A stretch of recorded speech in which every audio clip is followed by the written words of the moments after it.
Welcome to the fourth and concluding episode on homelessness, featuring a panel discussion for resolving the persistent personal and ever-growing public problem. In the first series, or the first episode, Tim Aubrey of the University of Ottawa explained his strong advocacy for housing first, including essential supportive services. And he shared with us the public policy challenges for resolving homelessness, which are displayed here. Episodes 2 and number 3 personalize the homeless from both the US, thank you, Carol, and Canadian, thank you, Doug, perspective, as virtually anyone, anywhere. And while shelter, safety, and sustenance were sufficient for the public, essential for personal recovery, that is the capacity to weather stressful transitions, were one, a commitment and patience, secondly, for personalization, early and timely intervention, and third, positive and support surrounds, that is a committed community. In this episode, we're further exploring options for preventing and resolving homelessness, that is the inflow to the public services of child welfare, mental health, corrections, and the outflow of people to the shelters, the streets and alleys, the prisons and hospitals. Guiding us will be the panel chair, Catherine Latimer. But before turning the discussion over to Catherine, I want to encourage viewers to use the chat function that will be monitoring for the panel. I'll be doing that. And later on, in the latter part of the webinar, about 5 o'clock, I'll intervene in the discussion and ask you, the viewers, to share your perspectives and pose any questions you might have of the panelists. So welcome, Catherine. While homelessness is not in itself a crime, you've seen the homeless cycle and recycle, entering the courts, the cells, and the prisons, only to exit to the shelters and the streets and back again. You've been a public policy lawyer for the federal government, providing analysis and policy advice for the Canadian departments of the Solicitor General, the Privy Council Office and Justice, and you've had a lead responsibility in the development of the Youth Criminal Justice Act. You've been the executive director of the John Howard Society for over a dozen years, and you're currently president of the National Associations Active in Criminal Justice. And you've been honored as a member of the Order of Canada. So over to you, Catherine. Thank you very much, Perry. I'm very much looking forward to facilitating today's discussion. I think it's a very challenging issue and one that engages all of us.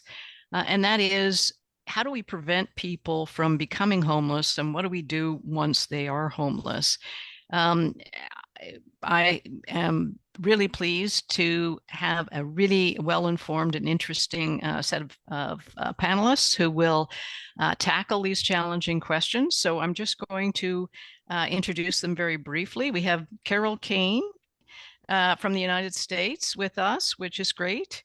Carol, do you just want to wave so that people know who you are? We have Doug Sedore from Western Canada, and both Carol and Doug have been engaged in operating group homes and personal recovery programs, so they're familiar with people with certain sets of needs. Sanda Kazazic has had broad exposure to the homeless in drop-in centers in Toronto and Bosnia. And finally, Bruce Uditsky, who is well known in Canada for his leadership and advocacy for social justice and inclusion for individuals with intellectual disabilities and their families. So I'm very pleased to address this issue. The John Howard Society deals with trying to address in a humane way both the causes and consequences of crime. So we see homelessness as bidirectional, which means those that are homeless are more likely to become in conflict with the criminal justice system. And once engaged in the criminal justice system, they're more likely to be homeless.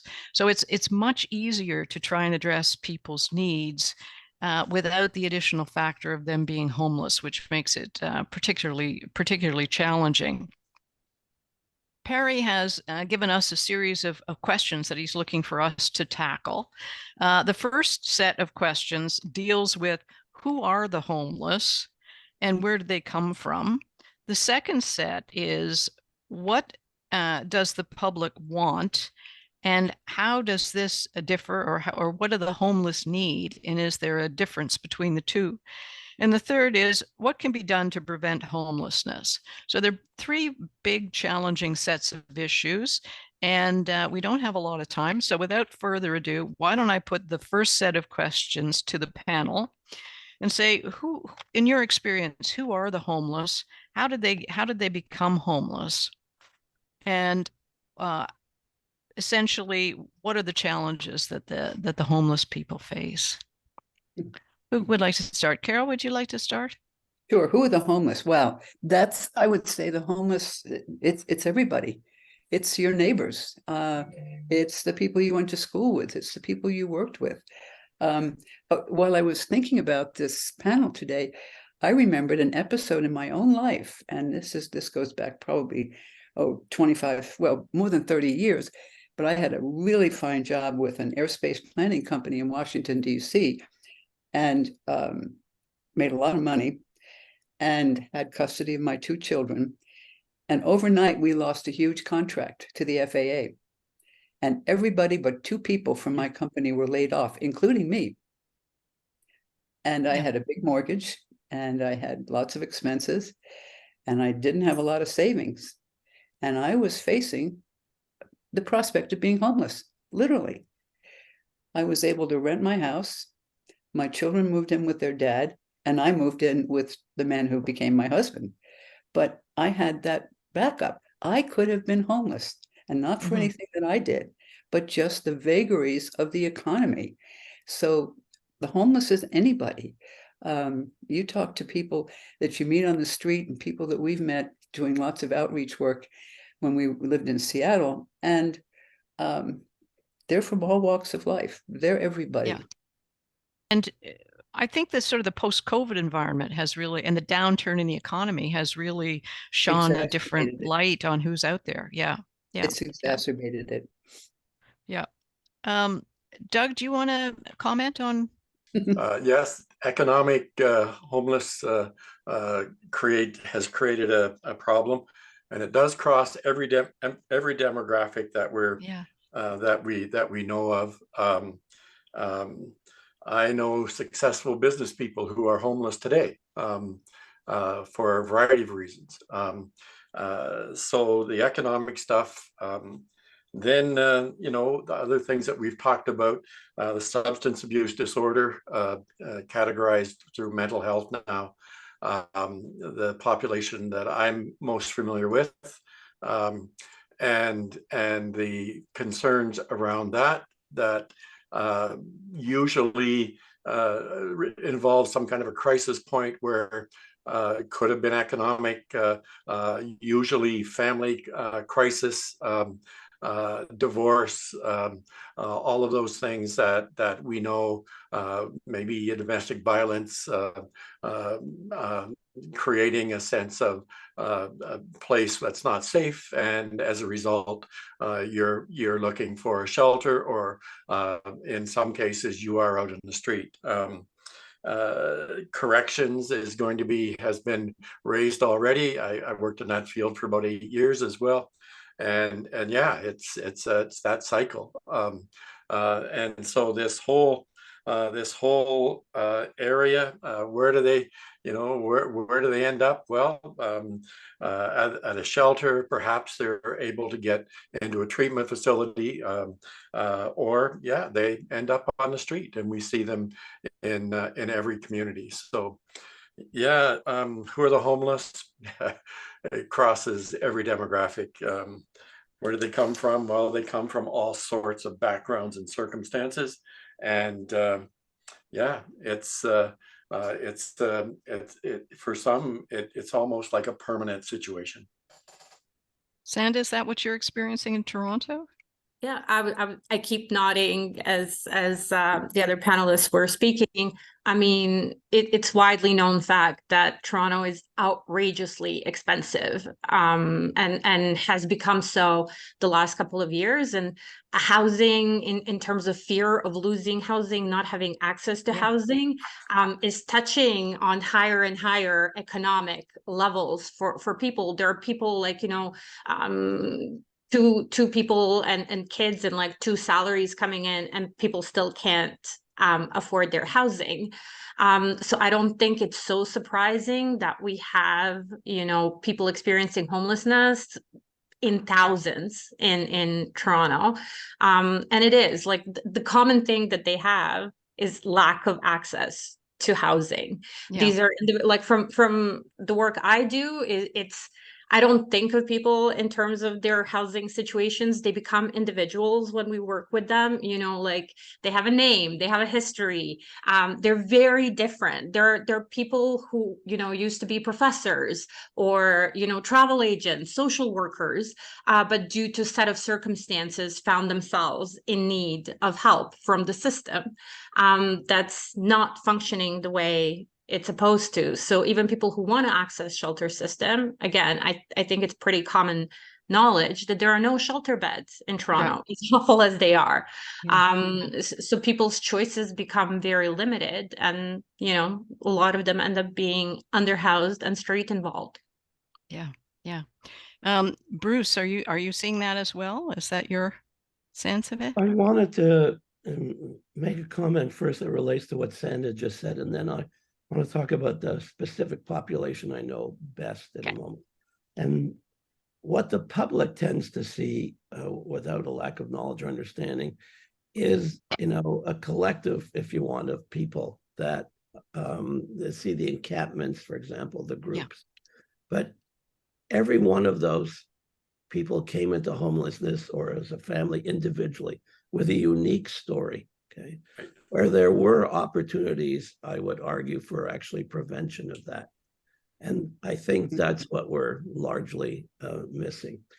To tie that to people with intellectual or cognitive disabilities, there's a very high proportion of children with disabilities in our child welfare systems across the country, particularly a disproportionate number of children with disabilities who are Indigenous.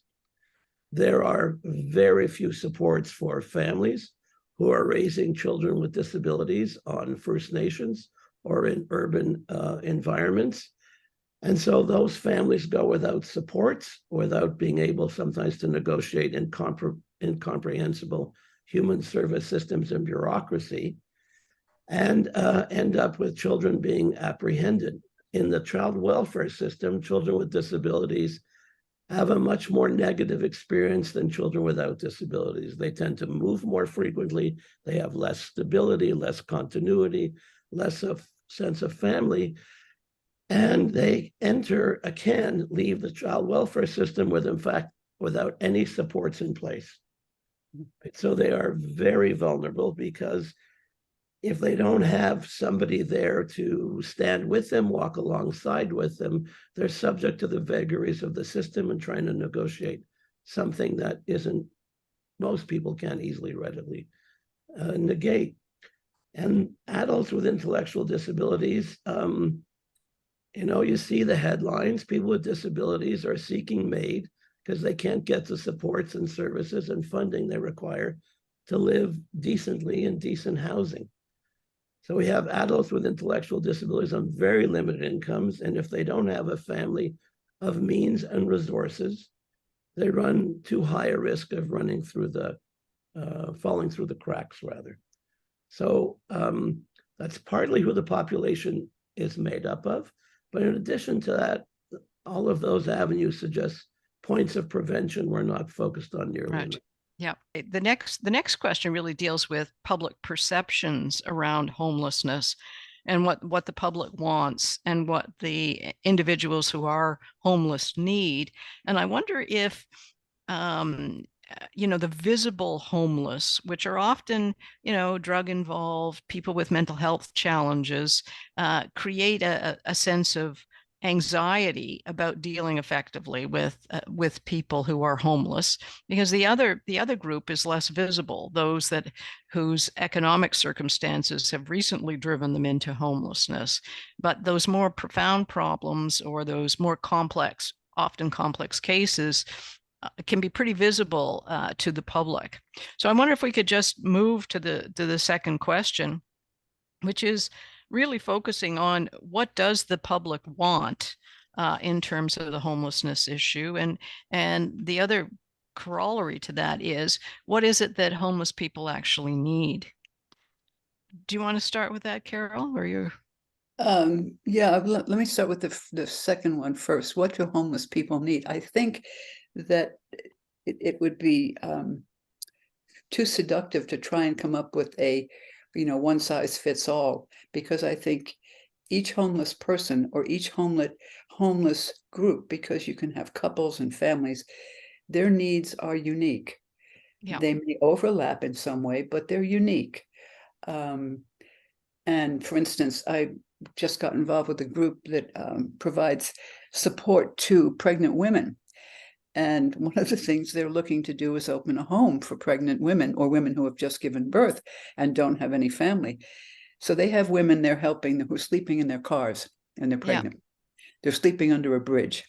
So what they need is very different from what, say, someone who has a substance use disorder issue and,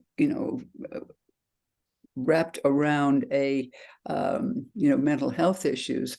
That's a very different set of needs. So I think we have to be careful not to globalize this and not to come up with, here's solution 1, 2, 3, 4, pick one.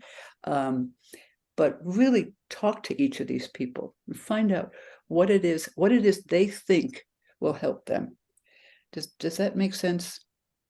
Yeah, it's so easy just to lump everybody. And, you see this tent, we have a tent city here in Las Cruces. We have 50 tents. And, from the outside, it looks like there are just 50 people who are homeless. Well, each one of these people has a story. Yeah. So I think it's really has to be one-on-one. We need the personnel to go and talk to every homeless person and say, what is it you need? How can we help you? Yeah, and build those supports for the homeless. Yeah, the homeless person. Yeah, I agree with that. What about the first part? What do you think the public wants done with the homeless, or what do you think their perceptions are? They want them to go away. Just they don't want it to be visible. They truly want the NIMBY. They're all for programs. Just don't put them in my backyard, because I don't want my housing values to go down because I've got a group home or I've got a bunch of people living in tents.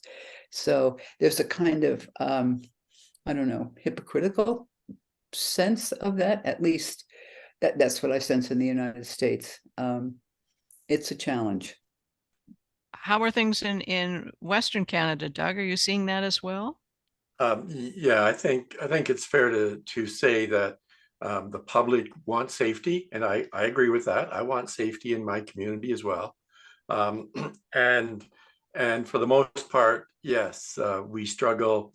We're trying to deal right now with some areas that will help us evaluate and quote educate in terms of NIMBYism, because in the communities that I'm serving, it is a problem, and so when we look at the two, do they clash?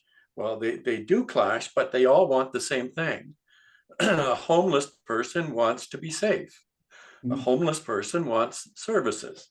A homeless person, wants obviously wants a safe environment to live in, housing of some sort that is safe and secure and comfortable. Well, that's what I want as well. And so the clash is they both want the same thing, but to bring those two together and meet in the middle, because whether we like it or not, the answer is found in community. When we don't have that sense of being connected through family, when family breaks down, where do I go? When everybody in the community basically lives behind locked doors, there is no sense of connection, no sense of we are together, because again, it's a human problem. Carol, you and I agree that we're dealing with individuals and individual needs, and until we can kind of get down to that level, and that's what we do. It's peer support. I just believe that that's the answer in terms of dealing with individuals. And then, of course, providing access to service where you have a straight line, if you like, okay? Because I hear from my clients, I knocked on this door and they said, we don't do that here. Well, I was told to come here. No, we don't offer that service. You've got to go down the road over there. Well, after 2 or 3 of those, my people I deal with just give up. They say, no, there is no help for me. So a straight line, if you like, or at least to connect the dots. These services are out there. How do we get get them to our clients in a reasonable accessible way? Sanda, any thoughts?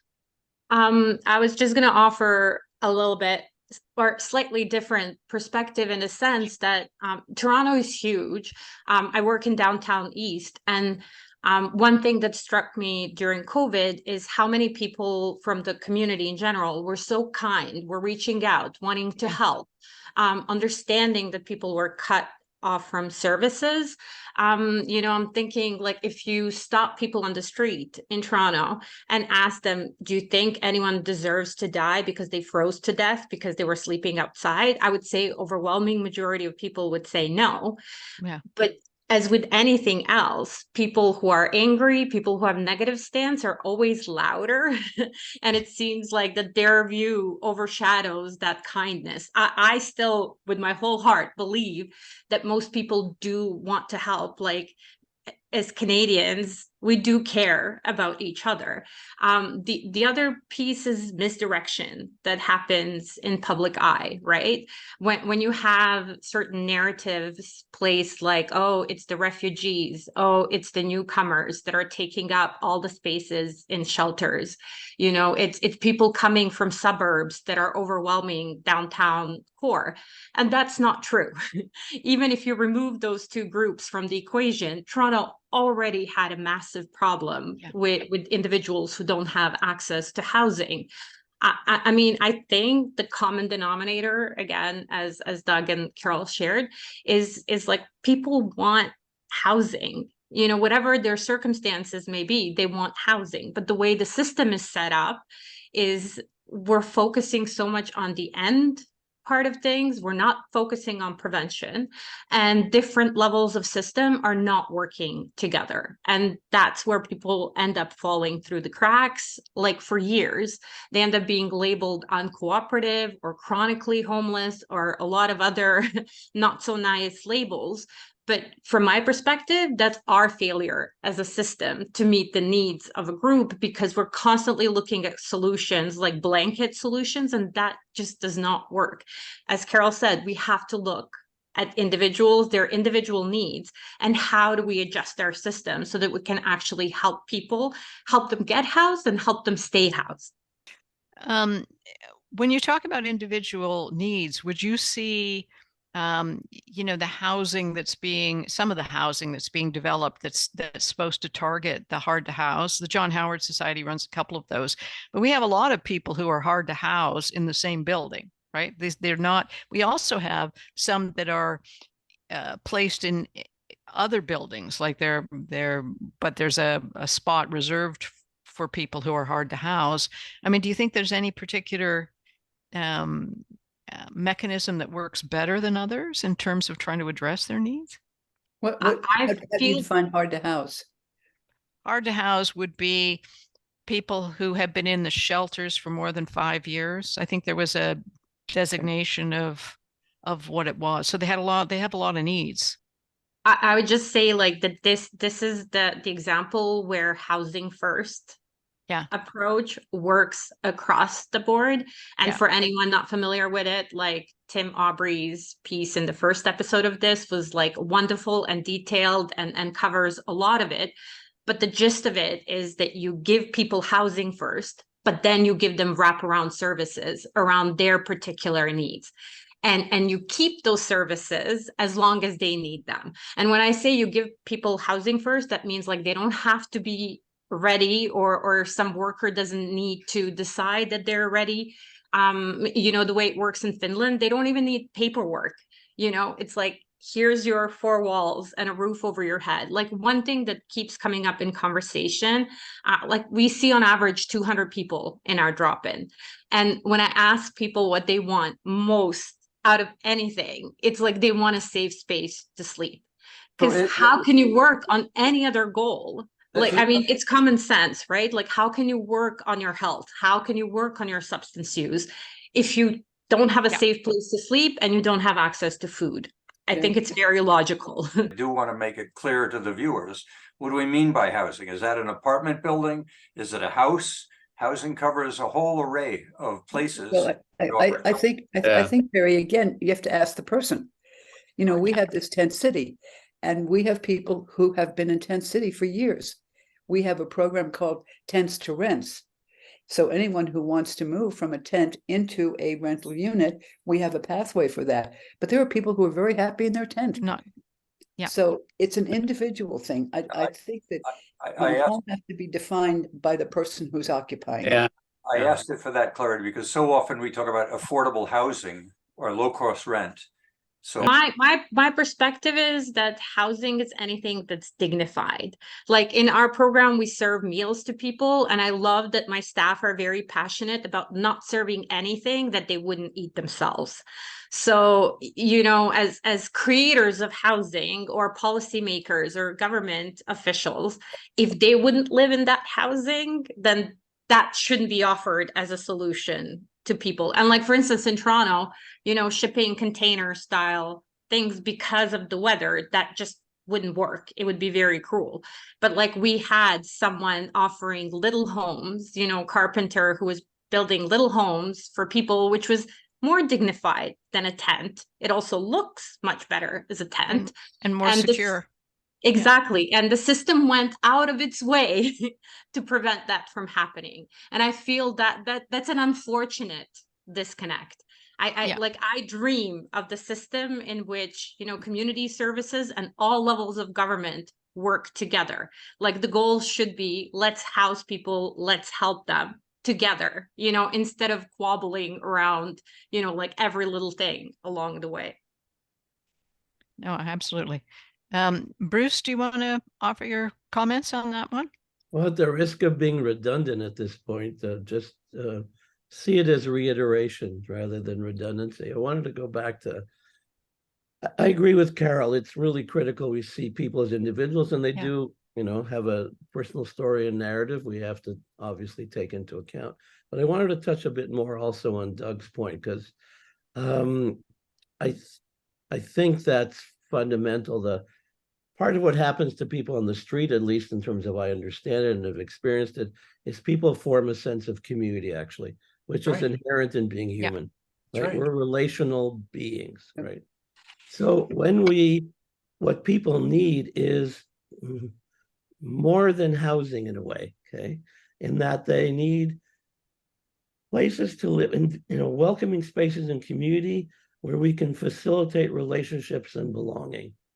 And the art of facilitation and enabling people to have a sense of a real home actually is far more complex. It's an art form as opposed to the building of the physical structure and placing people there. And I think that's what we need more of. And we need the public to be able to understand this and to be, willing, in a sense, to create the spaces and welcoming within what I call, or our area of work, I call distributed housing, where Catherine, I think you mentioned, you had people we have people living in just ordinary places alongside others. Yes, we try to get the reduced rent for them to be able to do that, but then we facilitate relationships, belonging, avenues to employment to the degree possible, etc. Because loneliness is quite devastating, actually, with respect to people's health, well-being, mental health, etc. And I think just congregating people in large group settings, the public at times may wish that because it looks like they're not on the street, but that actually doesn't result in solving the problem for the individuals themselves in having a decent, meaningful life in which they have a sense of belonging and meaning.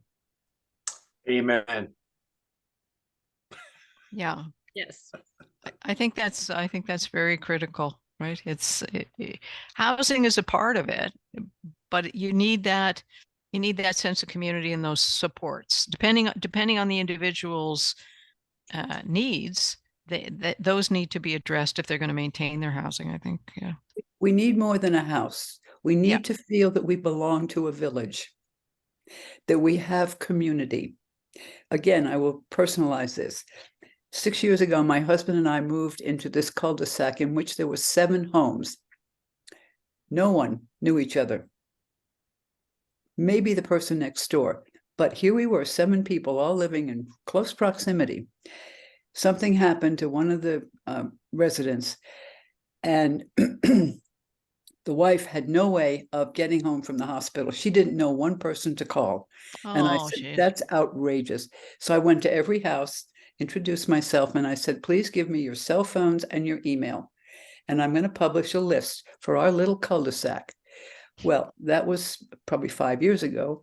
And now we have meals together. We all support each other. We watch out for each other. We take care of each other's houses. But we need a sense of community.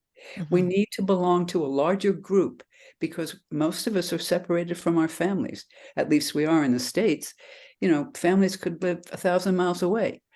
And we do move a lot. So we have this, you know, we don't have these long, deep roots in any one neighborhood.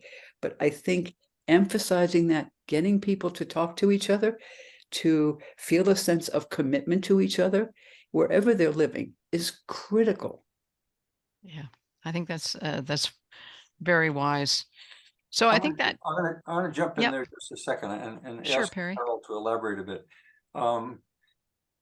At one time, there was someone at home most of the day. Today, we have 2-income families. We have a lot of mobility. We have freedom. Who is it that we're talking about are going to get to know one another? When are they going to get to know one another? When they're out of the house most of the time. But we have a mixed neighborhood. We have families where both parents go to work, and we have families where one person goes to work. We have single parents. We have retirees. We have a mixed bag of residents. Yes, in fact, you could have a neighborhood where everyone goes to work, but people are home. They're home on the weekends. They can do something.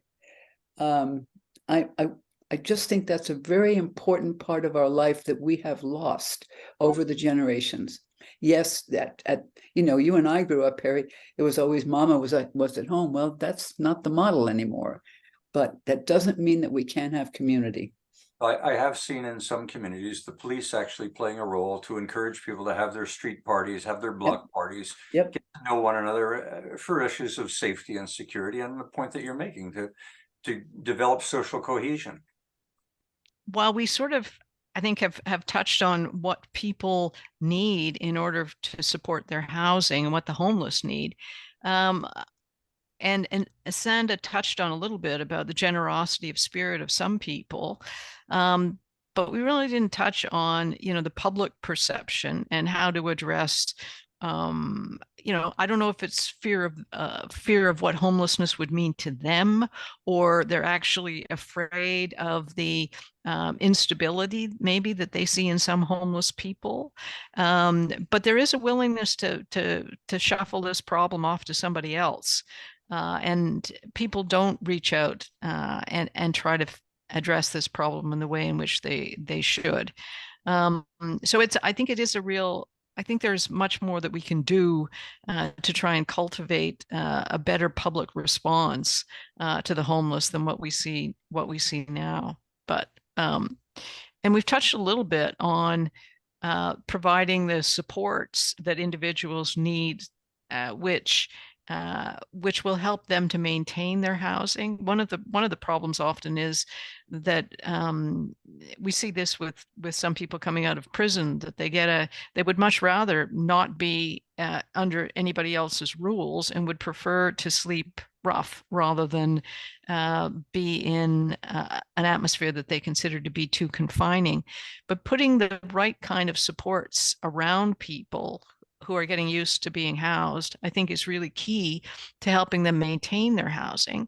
But I think a real challenging issue, I think Bruce has touched on it a bit, is those systems that kind of lead people into homelessness, whether it's the child welfare system, certainly the correctional system does that. Is there something that we can do to try and prevent people from becoming homeless in the first place? And I think that's sort of the third set of questions that Perry has outlined for us to tackle. And I think it's an interesting one. And I think it might take some, concerted effort to really understand the issue. But why don't we, is there a panelist who'd like to speak on that and give their thoughts about what would be necessary or what could help in terms of preventing the inflow of people into homelessness? Sanda, you're nodding. I'll go to you first. I'm just thinking, like, I always think, how do I appeal to the minds of those who think in terms of dollars and practicalities, or are not touched, by the individual aspects of this. And I'm always amazed by how little systemically we talk about prevention. It's usually a conversation in circles like this, but not on systemic levels. And the reality is anyone can look up the numbers. Like, we've done so many studies, and it's so much cheaper for the system to invest money to keep people housed or to house them than it is to cover the costs of what it actually ends up costing us for 911 calls, hospital beds, time incarcerated. All of those things cost taxpayers money. It would be actually cheaper on our system to direct money in prevention. And that's multi-pronged approach. It's not like one solution. I know City of Toronto, they did eviction prevention project for a couple of years. I don't know if it's still running, but they embedded eviction prevention workers into community agencies. And then people who were at risk of eviction would get assigned a case manager who would work with them then to solve their particular problem. Sometimes it's hoarding, sometimes it's mental health issues, sometimes it's falling behind on rent, but a lot of these problems are solvable if you get help at the right time. The same thing with mental health system. Even if you are a person seeking help at the moment, the wait lists are ridiculous. Like, you might have to wait years before you get to see a professional who addresses your issues. And then in recent news coverage, of like waves of violence on public transportation in Toronto, it's all mental health, issues and homelessness, which, by the way, not also, like, we just went through a pandemic. Who's mentally fully healthy at this point? But the solution was, let's put more police on the trains. And I'm like, how does that work exactly? Like, are they going to be on every train, every bus 24/7?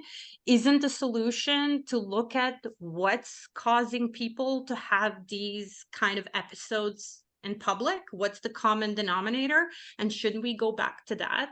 And I feel like that's the answer for homelessness, for mental health, for acquired brain injury, for disabilities. It's like, if you pour money in preventing the problem from occurring, in the long run, it ends up being cheaper for all of us. Like, I would love for my job not to be needed ever. I can do something else, like, I wish there was not a single person experiencing homelessness in Toronto, and then I can go do clinical work and have conversations in office one-on-one with people.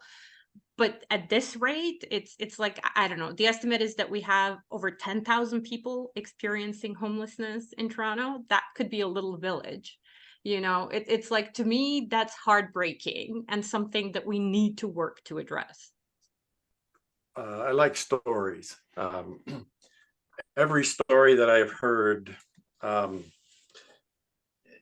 involves some point of crisis, whether it's family or loss of job, loss of something, or I started, to use with my friends. And it was good until it wasn't good anymore, till it got out of control and reached a crisis point. I've come to believe that if we, again, we're connected enough, at that crisis point is where help can occur. At that crisis point, it's usually the part of the story where I've heard from parents, families, community that, well, we don't know what to do. I'm at my wit's end. I'm not sure where to turn. I've gone a couple of places, but there just wasn't anything that was offered that seems to meet the need. And again, so we were left on our own. And again, real or imagined, it doesn't matter. At that point, they're on their own. And at that point is where bad things happen. Whether it's criminal or overdose. The overdose deaths numbers are again, it was on the news this morning that the numbers are higher than they've ever been, even during the pandemic. And again, it's at that moment, when I want to reach out, but doesn't seem to be anybody there for whatever reason. I may have caused it myself. I'm not trying to take away from accountability and all the rest of it. But at the same time, I was looking for help. I thought I needed help, but there didn't seem to be any connection that I could make. So again, I come back to this idea of even in my own life, had it not been for somebody there at that moment when I was on the cliff, I have no idea where I'd be. Okay, but and again, so it's at those moments where those services, and those services exist, and our communities, like I have friends that live in a variety of different communities, and it's not like they quote don't care. It's like the connection is gone. There's no place for that connection to take place, and that's what we've lost, I guess, in our culture and our society. But I think that's at least part of the initial solution is getting an individual connected to, whether it's just another person or a service. In sober living, we find that's what really makes the difference is, 4 or 5, half a dozen guys, just taking that journey together, helping watching out for one another, taking care of one another. And then you provide, peer support on top of that, and you live with these guys, and that seems to, at least initially, make the difference. And I love to hear the stories. Everybody has a story. Every face I'm looking at, you all have a story. I have a story. If somebody would just listen sometimes. So how do you rate the sponsor for AA? So it's like any other system. Some are really, really, really good, and some not so good. Okay, where the connection is made and they're willing to walk together, it works fine. Where my professional career, I'm a clergyman. People do not want to be preached to. Okay, no. You have to do it this way. That does not work. I've tried it many times. I've preached for 40 years. Nobody listened. Where I've made connections and made friends and developed those relationships, works fine. I don't know if that answers your question. Let's go to Carol. Just a quick observation. We have been working with something called adverse childhood experiences. I don't know if you're familiar with those. Absolutely. Yeah. and assigning a numerical value to each event in a child's life. And when that total of numerical values hits a certain threshold, you Wow. can almost guarantee that that child is headed for trouble. So the idea is to intervene way in front of that. Yeah. Yeah. And in so doing, you are hopefully you're preventing, an adult or a young adult sidetracking into, an alternative lifestyle that's not going to work. We found it to be a very impressive and very useful tool. We in New Mexico have a very high rate of suicide among adults, and believe it or not, elderly men. Those are the two population bulges. So we have been working very hard to do suicide intervention. And the earlier, the better. If you can intervene at the age of 12 or 11, that's someone who at 45 is not going to be on the street homeless. So, and the other thing is removing the stigma of mental health care. Yeah. That, there was so long when if you put down that you had seen a therapist or a psychiatrist, your application went in the trash, or your assignment was, diverted.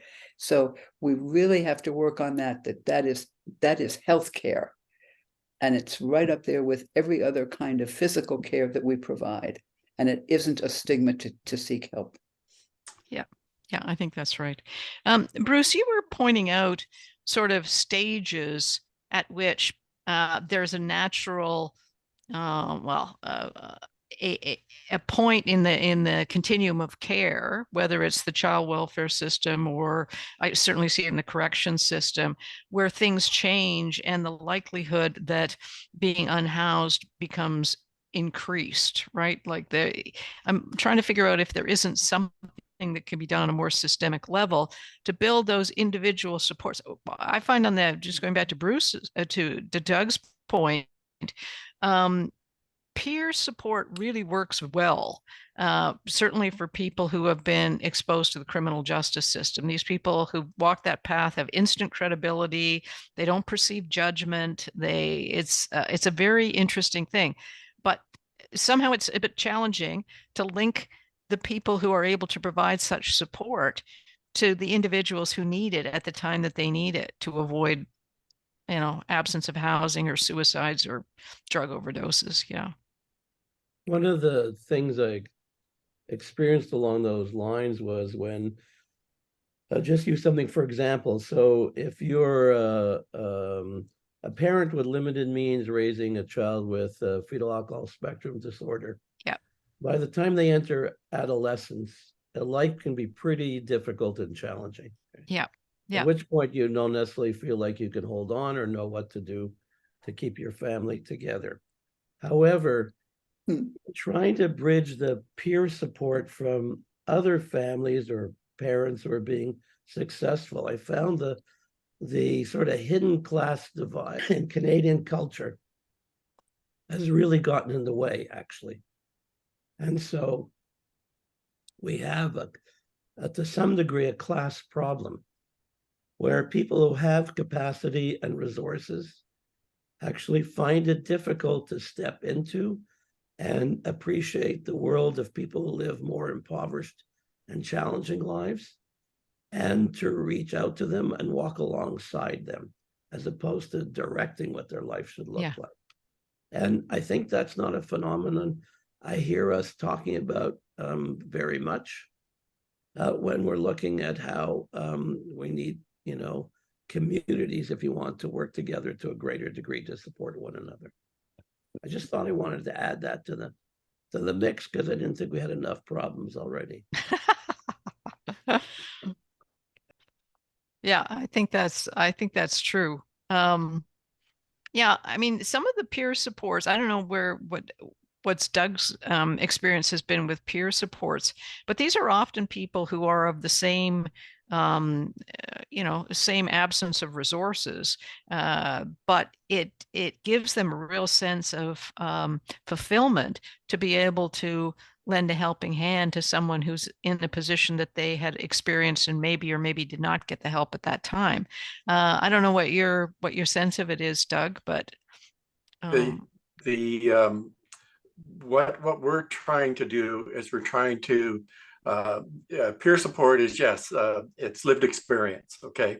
Yeah. In the addiction arena, those who have gone through some of the things we've talked about, or through the prison system, when they get to the point where they feel like I need to give back,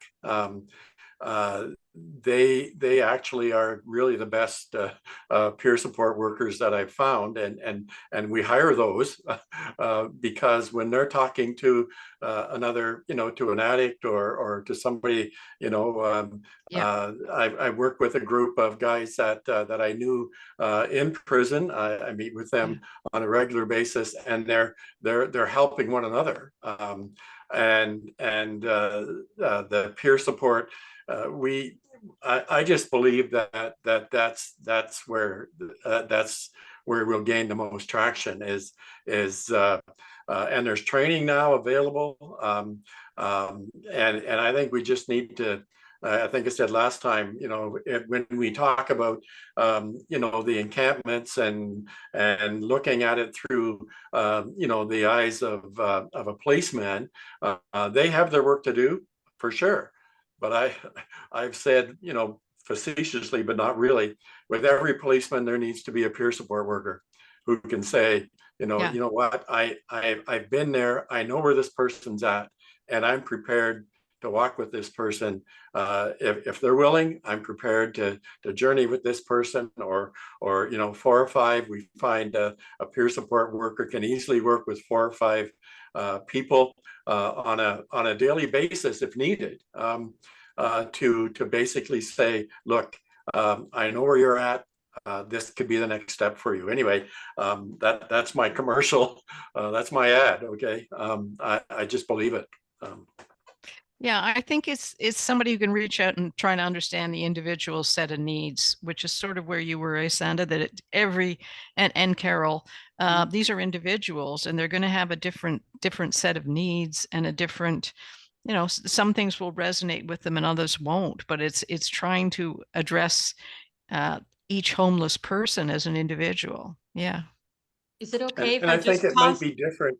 It might be different in Bruce's world, where more professional help is needed. Okay, so I understand.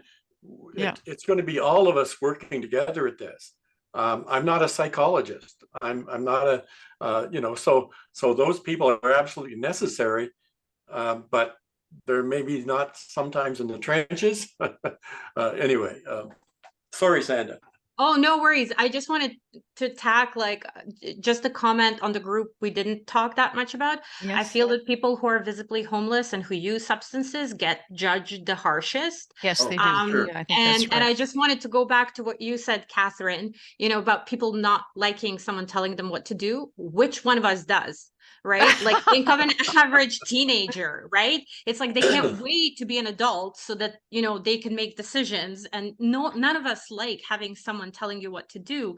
And I feel with people who use substances, everyone is telling them what they are and aren't allowed to do. Abstinence is expectation set up in such an unrealistic way, sometimes by criminal justice system, where the other piece is the misconception that people who are homeless were using drugs first. That is sometimes the case, but my past decade of work nixed a lot of my clinical training, and I watched people who were not using substances when they lost housing start using substances to self-medicate, to block out the trauma that they're accruing, and substance use is still one thing where I feel in North America, we're very judgmental, and the expectation is abstinence or nothing, not realizing, I don't know, anyone who's ever tried to lose weight, right? It has to come from you. Someone can preach at you as much as they want or try to force you, even set up your meals. But the thing is, you're going to quote unquote relapse the moment that system is taken away. And I always tell people, I'm watching various faces here, different generations, different demographics.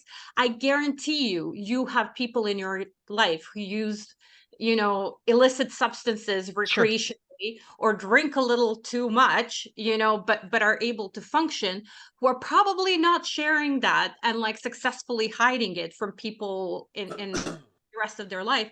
I mean, watch what happened when we legalized the use of marijuana. All of a sudden, left, right, and center, people are sharing, like, oh, I'm going to dispensary to get my edibles, because now it's legal. Hence, it's okay to talk about it. And like, I'm just tossing that out there because I feel there's like a huge educational piece missing around this part of conversation, even within the community services model, right? Not all agencies offer harm reduction model. Like treatment is often forced on people. Doug says he likes stories. Well, number one thing, I laugh at this because I couldn't even fathom. We would get people into detox and treatment centers, and then they would check themselves out before the treatment's done. And when I asked them why, it's because they weren't allowed to smoke. It wasn't about the drug. It's because the system is forcing them to quit all of their, survival tools, the calming tools at once. And it's such a silly thing, but we're so anti-smoking and you're supposed to quit everything at once, even though we know from research that it doesn't work. Right. So I hope in the future that we'll be able to have these conversations and remove some of the stigma around mental health, around substance use. I feel that's going to help us as a society to create a system that helps community we're working with.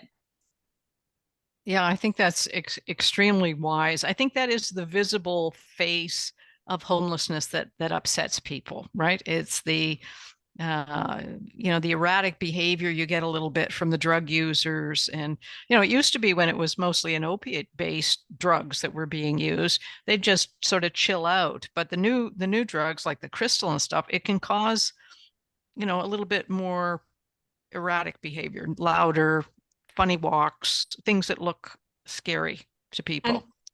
Exactly. Crystal meth, right? Like people go into psychosis in public spaces, which can look a lot like schizophrenia-induced psychosis. And the thing is that people who respond to those emergencies don't know how to respond to that, which creates an unsafe situation. Because like, I'll tell you, like I've dealt with people who are in psychosis so many times over the years and I've never gotten hurt. My staff have never gotten hurt. But because we're looking past behavior at the individual, understanding what's going on in their mind, that it's about fear, and when you make that connection, even when the person's not doing well, it's much more likely to go safely for everyone. But again, because first responders don't actually have this training, because this is a recent trend, maybe the last 8 years or so, the situations don't go so safely. And then the person using drugs is blamed, right? Yeah, I think that's something that people overlook, is that not having a secure place to live is very frightening for people. Like these really tough, Doug, you've probably seen it, these really macho, tough prisoners coming out. They will be very anxious about not having a place to stay. Yeah. Where am I going to go? Oh, Sanda, I wanted to comment on your observation. We have in the States just deployed a 988 number instead of 911. Do you have 988? Yeah, No, we started that pilot in Toronto. I was part of the group that kind of initiated that conversation a few years ago. And I mean, every city I've seen it in, it's very, very successful. Those are the teams that are dispatched that don't include police officers. They're multidisciplinary teams of social workers, nurses, peer workers. And they have specialized knowledge to deal with a person in crisis, regardless of the cause of the crisis, right? I mean, we see concrete evidence that these things work. It takes time for the system, you know, to actually have buy-in and to start. I feel like every city should have this as part of their response. Honestly, it's also police force, like their skills are better used somewhere else. Oh, I thought you know, like car theft, you know, like murder, like serious thing where other citizens can't respond, you know, and we should have professionals for crisis, right? Gun violence, which we have an abundance of in the United States. Yeah. Certainly when a police officer shows up in their, you know, dark outfit with their guns and stuff, it tends to escalate things. It's very difficult for them to deal with it in an effective way. Before you break, Catherine, I'm going to throw a question out, then I want to turn to the audience.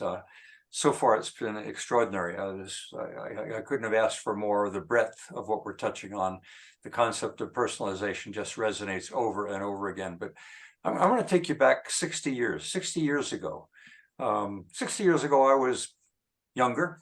We had in our community a facility called Central Islip, another one called Pilgrim State. They were large institutions. They accommodated people with addictions, with mental health issues, sometimes not even that serious, but doctors would refer them to these facilities, and people in their white coats and their nice lawns had their meals, had their shelter, had their bed. What happened? I mean, when Reagan came along and said, no, they're costly. Geraldo Rivera walked through Willowbrook with 25,000 people living in that facility saying, I show you what it looks like. You've heard what it sounds like. Can't tell you what it smells. So it had deteriorated. But at some point in time, the conversations we're having today took place in those buildings. What do we do for that individual? What about smoking? I mean, the conversation we've had today was simulated in there. Oh, maybe they had electroconvulsive shock down in the corner. But the reality was some people were trying to make them human, but they weren't. They cut back their costs. The staffing got short. All of a sudden, the biggest issue is discipline.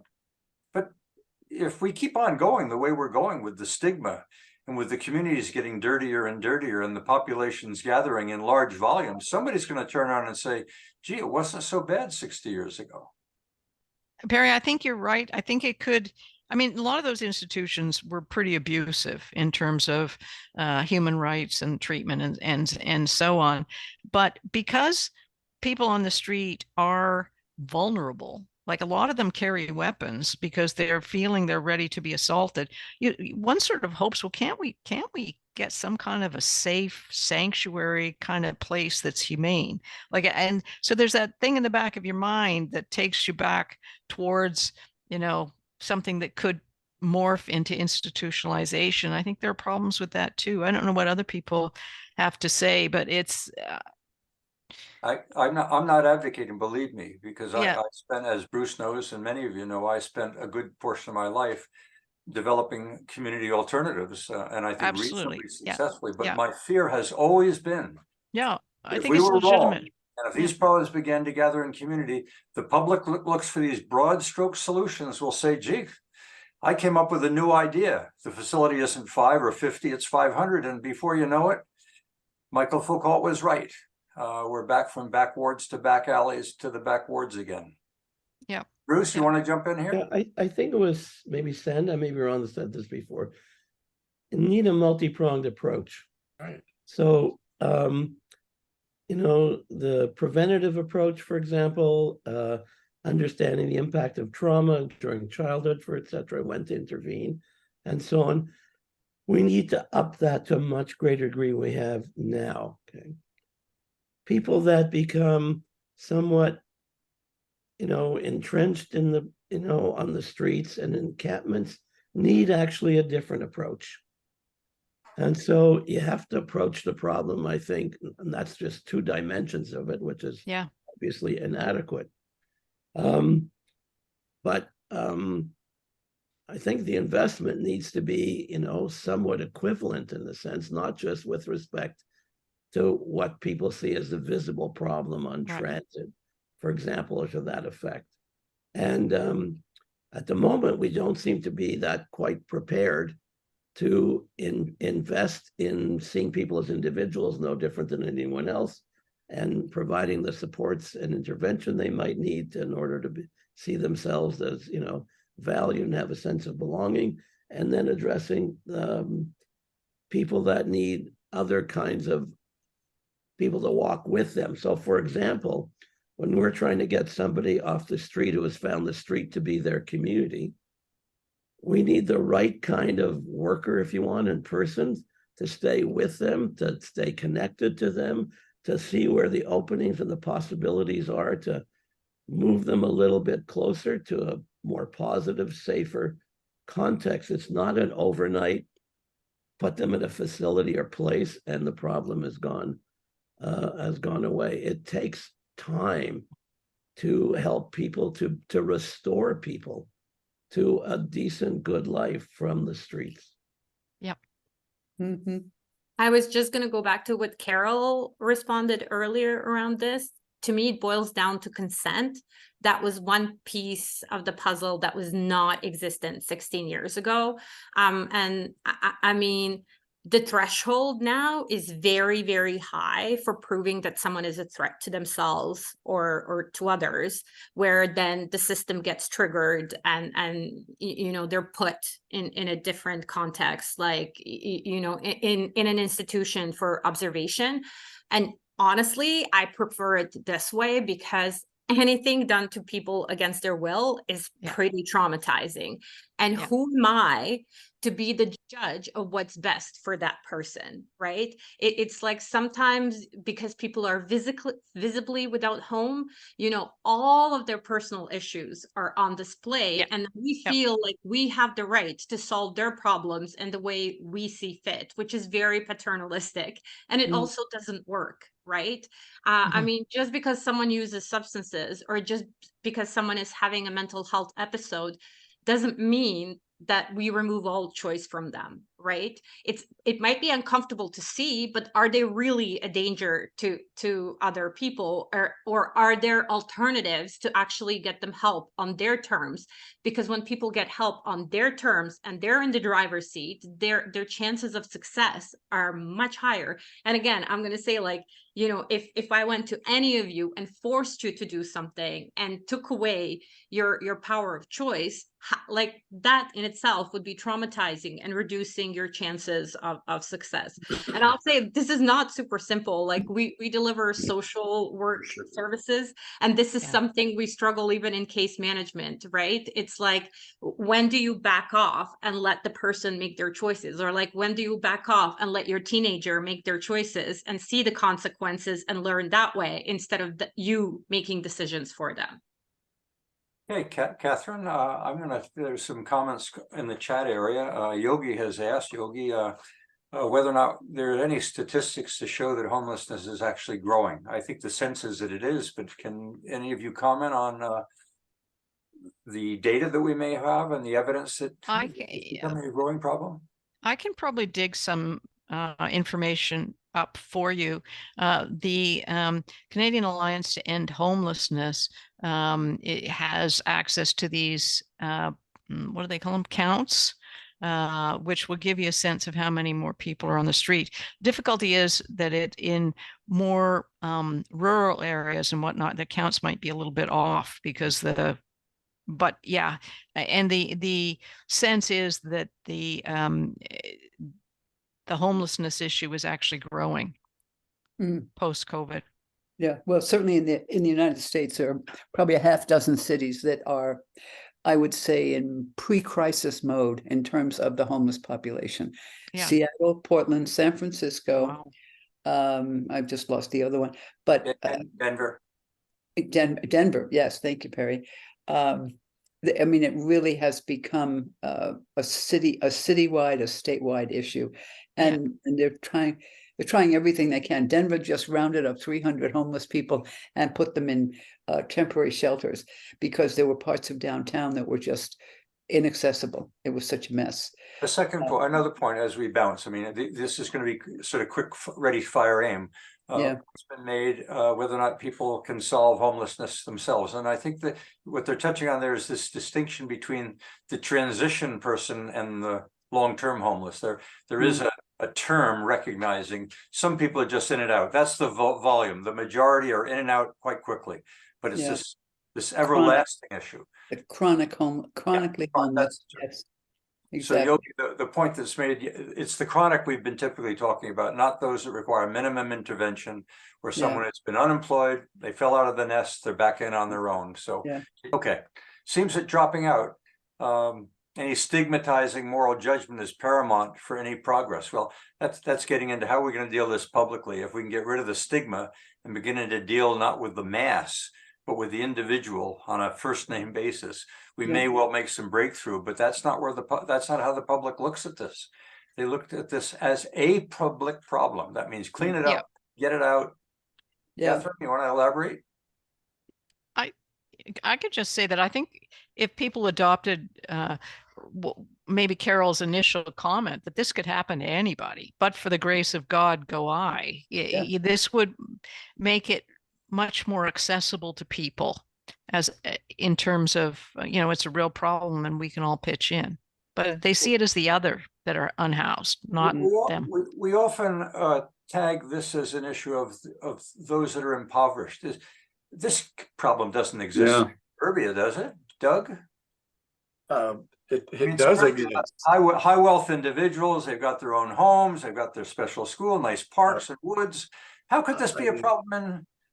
I lived for 25 years in Sherwood Park, and the story after story after story, and that's where we started to develop, because we saw a hole there in terms of dealing with this.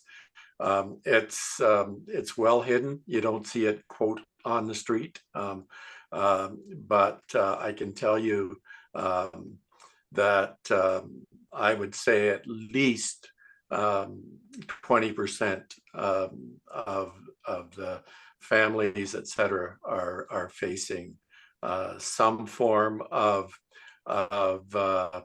either an individual in the home. The calls that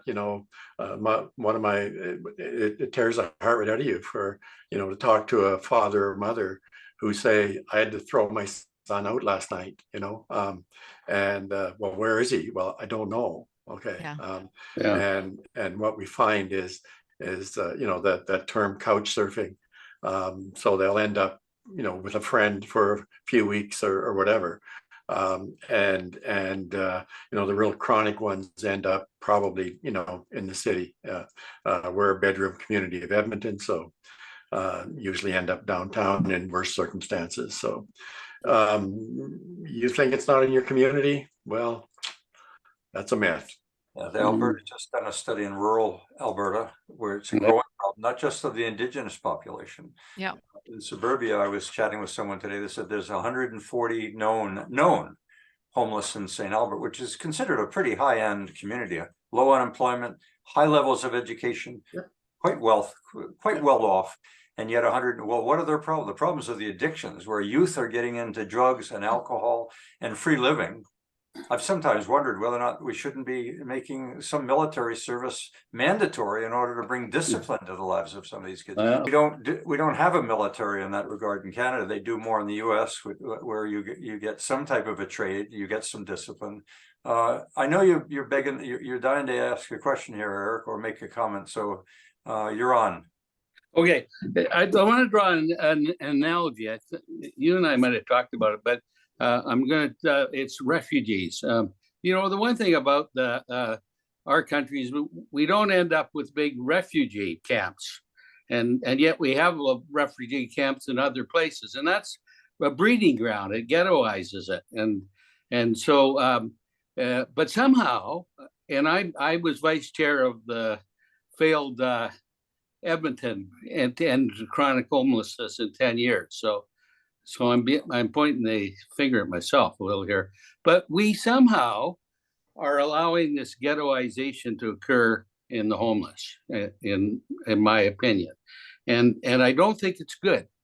And so my dear friend Martha Piper would say, and I quote, "Think about it." And but the other thing that I found. I was really moved, Doug, by your and Justin presentation last time, because I just wished we'd had you on our task force, because we were a very high-powered task force, and very well-meaning, but every time I've been involved with a task group or something, you're trying to change things, you go out and you create focus groups and you get people to input. Well, we never talk to the homeless people. We don't ask. As Doug, you said, we don't connect the dots. And I think if we would start doing that and bring them in and show them the dignity that we respect their opinion and try to find, I don't think everything's a cookie cutter solution. It's not. We need Taylor. You've I'll listened stop well, there because Perry knows that as I get older, I talk more. But think about it. We don't want to create ghettos, and yet we're doing it. And we I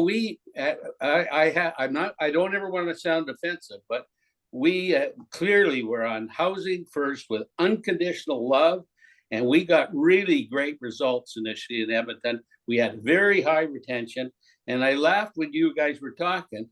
The real leaders at that time were Portland, Denver, and now they got a problem. So somehow we haven't got it in there.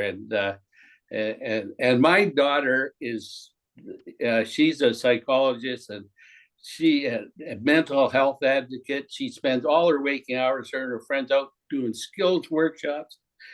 People, it's not that people aren't trying, but somehow I think we need to involve the people who are the victims in the solutions, and we need to tailor solutions. Comment on a model that we tried a few years ago in St. Albert, where we put the kids on stage and the parents were in the audience and the pediatricians were in the audience, and the facilitator got the kids to talk about what life was like. The parents were shocked of the kids going into the woods, the amount of drugs, the competition, the wanting what they did when they were out of school. The parents had no idea. They don't. No. Yeah. And the media picked up on that, and for 6 weeks ran articles to help elevate the level of awareness. And I think fundamental to what we've been talking about today is becoming more aware of who are the homeless as individuals. What are their circumstances? So let me jump in here to Perry. I've just had this really off the wall thought. I don't know if you're finding the same thing in Canada, but we've had a real uptick in animal adoptions. So we get all kinds of promotions from the local shelter, and everybody should come and adopt a pup. And they're now called fur babies. They're not dogs and cats, they're fur babies. Yeah, right. How about adopt a homeless person? Yeah. This takes you back to a very simple 4-letter word called care. Yeah. And what we need is more of a community that understands this. It isn't cleanliness we need more caring. And I think the population is there, but we haven't bridged it. We've said, no, we will professionalize the problem. So who you bring in for your task force is a bunch of degreed people who maybe have had no involvement with the homelessness at all. They've never been homeless themselves. We ask them, and the answers they're going to give us was, we need more professionals. I was just going to toss in another element, which is I feel like we in North America sometimes act like these are the only options for the systems that we have, and forget that certain things work very differently in other countries. And I don't think it's a coincidence that a housing first approach grew out of Finland, which is one of the countries that keeps getting ranked the highest in the happiness factor. But the thing is, that comes with complete set of values. They invest a lot in their education. They invest a lot in their healthcare. They invest a lot in their social services. People are not wondering, why am I paying taxes? They know why they're paying taxes. There are incentives for people to access higher education. Like, I supervise students from Sweden, social work students. They get quote unquote salary, to do that grad work. Whereas for us, like if you're someone coming from a poor background, getting access to higher education, I know there are stipends and stuff in US, but for instance, in Canada, it becomes very inaccessible to change your circumstances. We value very much the grind. You know, we've been sold this marketing dream that like all of us should be overworked. If you're not bragging that you're working 60, 80 hours a week, what are you even doing with your life? Right? So like people are more likely to be depressed. People are more likely to develop mental health problems because of all of these complex things. And then the fact that we pay our teachers, you know, not very much. The fact that despite the pandemic, we don't really value our nurses all that much, and that someone at a higher level of government can cap, you know, the increases to their salaries. Those are all a reflection of our values, right? And we need a shift, a collective shift in like what it is to be, you know, to be Canadian, to be Ontarian, to be Toronto citizen, and like what are our values? Does our system reflect our values? Well, as Carol said, she had an idea. The idea I have is that when I cast and look about the screen today, and I see a lot of people that are retired. Yeah. Retirement no longer is sitting in a rocking chair. Retirement has meant, you know, doing something meaningful. I'm not sure we have presented the homeless as a challenge that Canadians in their retirement may play a role. I think it's there, and I think we just have not drawn the dots yet to realize we could mobilize an entire generation that's reasonable. They're not all well off, but they've got $1 trillion they're going to pass on. They've got time. They have time, and they don't know quite what to do with it other than their bloody cell phone and the whatever. Randall, you're on. Can I ask a question here? Okay, go ahead, Shirley, then I Randall. have to leave, but I attended a conference, a CPA public conference this week, and they had a chief economist speak, and you know, this immigration is not sustainable at the level that it is right now, and it is causing a problem which is filtering down into homelessness because people can't find accommodation, they can't afford to buy houses, people are having trouble getting food, just the cost of living has increased, and the healthcare. So nobody's really spoke about that, but it's a supply and demand issue. And I've read articles this week that, you know, the federal government is going to start to look at this because it's not sustainable at the moment with the rate of immigration increase that they have targeted. Okay, Sanda, you're in Toronto, which is a major receiving point. I'm just gonna say I'm sorry, but that's not true. We already have enough problems. I'm a child of immigrants. I moved to Toronto at the age of 16. You know, like my parents are computer engineers. Like we immigrated with the plan that Canada has. This country, you know, we're all settlers, first of all, but the current state of things was built by taking people from other countries. That's at the core of our values. I think the issue is not immigration. I think the issue is that our system got broken and we're not helping people navigate that system. And that goes not just for refugees or newcomers, that also goes for people who are seniors. You know, like people transition from one system to like senior system, half the people don't know how to navigate the system because the system is set up now by younger people, you know, easily accessible technology, which is not accessible to everyone. We have to look at how prepared we are on the inside, you know, because I remember we moved here in 94 and the system was very clear. So when people immigrated, like there were COSTI centers and people would be there temporarily and someone would help them get all of their documents, would explain to them how the housing market works. And we lost that. We lost that connecting piece. So I don't think the issue is people coming in. It's like how we're dealing with it. How would you like to be prime minister? You know what? My team jokes around that all the time. I think they would have me disappear within 24 hours because my motto is transparency. I believe the people. My motto is transparency. Everything we do, every dollar we spend, I think public should know everything. There shouldn't be any secrets. But yeah, that's not how the system works. And if the system worked for you, I think the point Shirley is making is that the volume today has exceeded the capacity of the system, and maybe we should be slowing down. I think even if you bring 10 or 100 people, if you don't have the infrastructure in place, to help people navigate the system, there are going to be issues. But if it once exists, where did it go? If it existed when you were there, why doesn't it exist today? Because the funding priorities change. Okay, right? now Like, you're to the point. We're like in province of Ontario, our current government underspent what, by $1 billion for healthcare, while the hospitals are short-staffed and they're filling nursing from private agencies. And the thing is, I would say 90% of people I'm surrounded by don't know that, don't care, don't even understand how our political system works. I mean, to me, that's genius. Make a system so complicated and make people so concerned with their day-to-day survival that you can get away with anything. In my opinion, people who are in power should be people who do not want to be in power. Right? Like we have politicians who will do anything to hang on to that chair. And I mean, that's my background's in psychology. I'm like, that should be a whole research team. Like, have we ever had a leader of a party step down voluntarily because they were not doing a good enough job and they acknowledged it? I don't think that's ever happened, right? In the US, they're trying another model. Yeah. Randall? Yeah, I admit that I don't know a lot about homelessness from the ground floor up. I've met a couple and had some conversations. I did work early on with kids in the juvenile young offender program in lockup, and so I learned a lot about that. Then I went into community development to try to prevent some of these things from happening.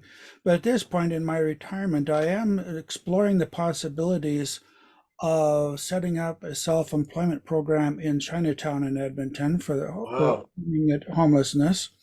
And I'm wondering if there's some advice on this. When I do a check with ChatGPT, apparently there are a number of somewhat successful programs in various urban centers around the world. And it's kind of ironic here. I am pulling in AI to deal with the problems of our world at such an elemental level of survival. But just wondering if there's any advice or direction you could provide as to how to proceed. I think it's a very good idea, Randall. Being able to be employed changes people's perception about themselves. Right. So it's even if it's a sheltered workshop, like you're teaching people how to be employed, teaching the basic skills of employment. That'd be great. I mean, it's difficult for people who are living under a bridge to get up and get to work at the right time, right? So there are challenges there, but it's great. It's a great idea.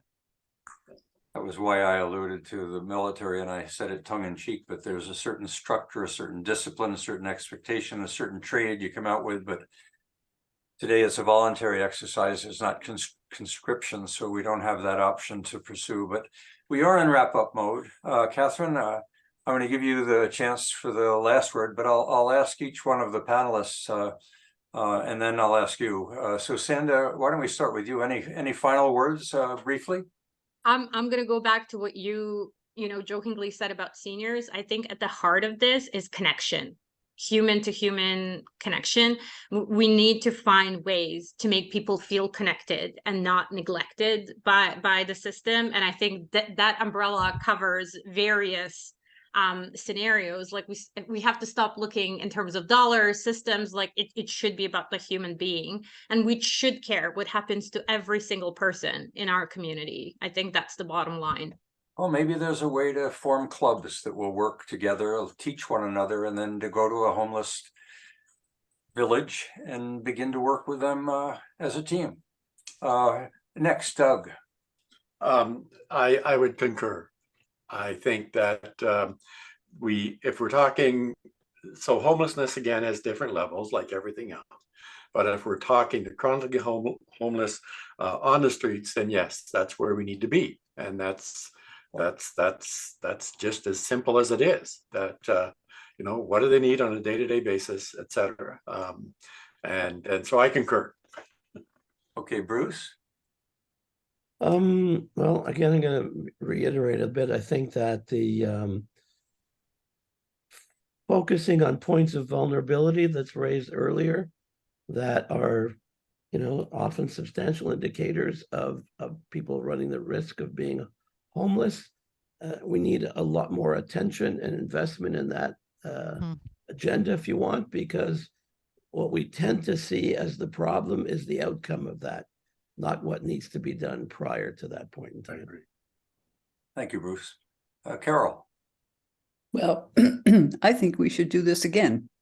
I think we should come back together in another month or two and give a status report. What have we done? What progress have we made? What obstacles have we found? I mean, you all have such a different perspective from, what we have in the US, and just listening to everybody, it's been a real eye-opener for me. I mean, I just have loved this. So I'd be all for doing it again.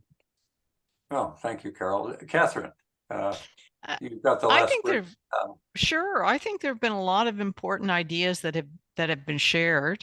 And I think there's a long way to go, but I think the human connection is very important in terms of dealing with people who are homeless or about to become homeless. But I also agree with Bruce. We haven't done nearly enough to prevent homelessness in those situations where it's likely that somebody's going to find themselves homeless. So I think there's lots of opportunity to do more. And I think this was a very rich discussion. And I thank the panelists for it. I really, and the members who contributed from the audience. I think it was very useful. Thank you so much. Well, I couldn't agree with you more. I think it was rich. I think the whole series has been rich. Carol, Yep. Tim, Aubrey, who couldn't be with us today, Doug, what we've learned from you, the input that we got from you, Bruce, today, and Sanda, your passion was obvious, and certainly your experience was rich. So you never need to apologize for passion, not with this group anyway. I come away just with a couple of principles that have been reinforced over and over and over again. The word personalization, this is an individual problem and has become a public problem. And the dilemma is, if we only look at it one way or the other, we're going to be in trouble. If it's only the individual, the public's going to be unhappy, because we're not going to solve this overnight. And they're going to look for the one size fits all. But certainly we cannot forget that this is a one-on-one problem. I like the concepts of peer support. There seem to be a lot of P's in this, with personalization, peer support, and the other is prevention. Very conscious of prevention. Yeah. In that regard, our next series for November will be zeroing in on parenting, another P, but parenting not only from the perspective of the family, but from the perspective of education. The child today is spending more time in the school than they are with their parents, awake anyway.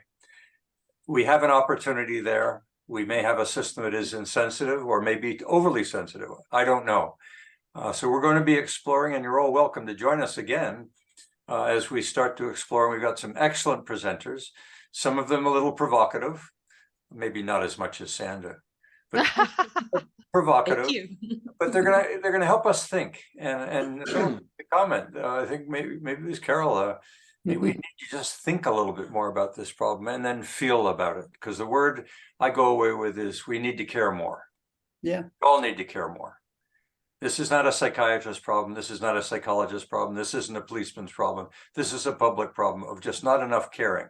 yeah. If we individualize this problem, we're not going to see it as something that we ourselves could be involved in and help. So I'll leave it at that.